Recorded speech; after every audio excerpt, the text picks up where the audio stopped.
Moi, je suis Tapigué Harold, je suis étudiant en master en énergie renouvelable dans la ville de Braunschweig, en Allemagne. Alors, avant d'arriver en Allemagne, tout d'abord, bien aimé, ma nouvelle naissance intervient 1 septembre de l'année 2018. C'était après une prédication des frères appartenant à la Cameroun Life World Mission, qui est une église réveillée. Oui, ils étaient passés, ils parlaient de la parole, J'ai accordé beaucoup d'importance et d'attention. Alors, ils ont programmé un jour spécial. Ils ont dit à tous ceux qui voudront prendre part, ils vont venir, ils vont nous prêcher la parole. C'est ce jour, en fait, que j'ai décidé que oui, Seigneur, je vais te suivre. J'ai donné ma vie, j'ai donné ma vie au Christ. Et avant ce jour, en fait, je suivais, en fait, le parcours du chrétien classique, c'est-à-dire, mes parents m'ont mis à l'église, à l'école maternelle catholique, dont dès la base, on nous apprenait déjà dans les principes catholiques de prière et autres. Après, j'ai fait le lycée, je suis allé à l'université, à l'UT et consort, tout. Donc, je donne ma vie en Christ, un septembre de l'année 2018. J'assistais au culte, j'assistais aux enseignements et tout, jusqu'à ce que j'ai quitté le Cameroun pour le Sénégal pour des raisons d'école, en fait. Au Sénégal, maintenant, j'ai accédé à l'église évangélique. C'est là-bas, j'accédais, je participais au culte, les sessions de prière, les nuits, les veillées de prière qu'on organisait une fois par mois. C'était chaque premier vendredi du mois. Mais maintenant, donc, dès que mon parcours au Sénégal finit, je rentre au pays. Je fais ma demande de visa pour l'Allemagne. Je monte en Allemagne pour continuer avec mon master. Et arrivé en Allemagne, donc, mes premiers temps en Allemagne, je suis carrément, comment dirais-je, ce chrétien laxiste et nonchalant, en fait. Donc, c'est-à-dire, il n'y a plus une si forte communion, il n'y a plus une si forte communication avec Dieu. C'est à peine si de temps en temps, je fais 2-3 petites prières. C'est à peine si de temps en temps, je peux même ouvrir même la Bible ou alors même la Bible électronique sur mon téléphone et lire. Donc, carrément, il y avait carrément cette rupture, en fait, de la relation que j'entretenais avec le Christ. Et par la grâce de Dieu, et j'ai béni éternellement le Seigneur pour cela. Il me fait rencontrer la sœur Manuel à qui je dis grandement merci et que le Seigneur te bénisse, Manu. C'est elle une fois, 1 septembre, elle m'envoie, c'est elle 1 décembre, en fait. Pourquoi? Parce que nous étions dans la même ville. Quand elle déménage, elle part dans un autre état, le NRV. Moi, je suis toujours dans l'unité d'Alsace. On restait en contact, on s'écrivait, on se saluait de temps en temps.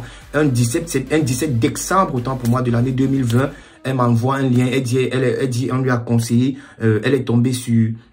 On lui a partagé le lien d'une église où elle se sent bien et elle pense que ça peut m'intéresser. Donc, que je ne perds rien en me connectant. Si c'est que ça ne me plaît pas, je ne me connecte plus. Voilà, elle m'envoie le lien. Directement, je me connecte, je vois, c'est le CBS Church. C'est Papa Chibi, c'est le pasteur Chibi qui est en train de prêcher. C'était un mardi, un enseignement du mardi.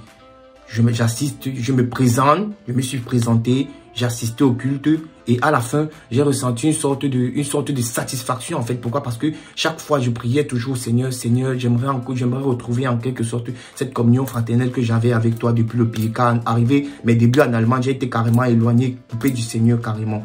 Donc, dès lors que je rencontre le CBS, je remarque dès la première séance, en fait, dès le premier culte, cette communion fraternelle, cette envie, ce reconfort, en fait, intérieur qui renaît, en fait. Cette chaleur qui m'avait manqué, qui renaît en moi. Comme ça que je lance, c'est à partir de là que démarre mon aventure avec le CBS. Et quelques mois, chemin faisant, donc j'assistais au culte du mardi, les prières du vendredi, les cultes du mardi, les prières du vendredi et le culte du dimanche. Et tout se passait online sur Zoom. Donc, quelques mois après, par la grâce de Dieu, le pasteur Chibi, il lance la première édition, il lance la première édition de la Fondation de la foi.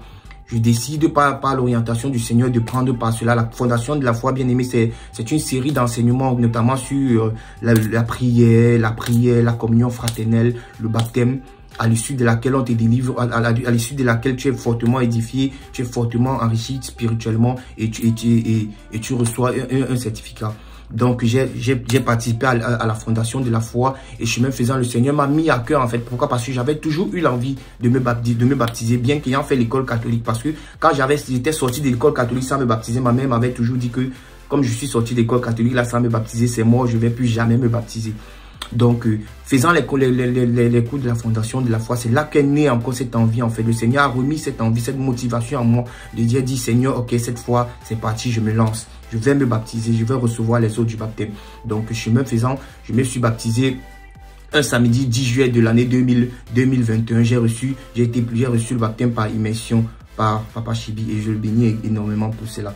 Donc, à partir de là, j'ai pris part, je prends part dans le CBS, je prends part à plusieurs activités, notamment la rencontre des jeunes de chaque samedi, les cultes du mardi, les 21 jours de prière que nous organisons une fin d'année entre novembre et décembre. Et aussi, nous, dans le groupe de la jeunesse, nous retrouvons chaque samedi à partir de 19 h. Il s'agit pour nous des partages de la parole, de la communion fraternelle. Bref, c'est juste des moments de bonheur, en fait, qu'on partage entre nous bien-aimés.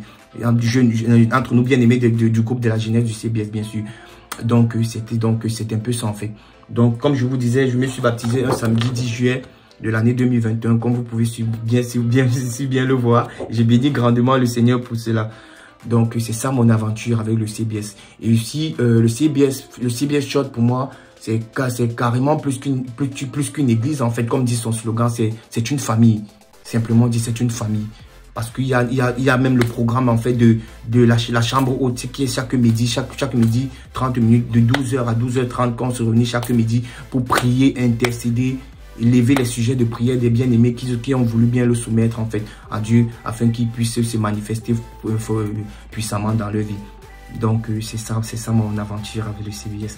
Donc, je souhaite bonne année au CBS. Joyeux anniversaire une fois de plus, bien-aimé. Que le Seigneur vous bénisse. Que le Seigneur bénisse abondamment Papa Chibi, le pasteur Chibi, à la tête du CBS. Que le Seigneur bénisse son épouse, Maman Christelle. Que le Seigneur bénisse tous les leaders du CBS, notamment le pasteur Cédric, qui est aussi bien-aimé, je dois vous le préciser, qui est aussi dans le groupe de la jeunesse avec nous. Et je le bénis grandement pour cela. Je bénis aussi tous les leaders de la jeunesse. Et vous bénis, bien-aimé, et que le Seigneur continue son œuvre. Amen.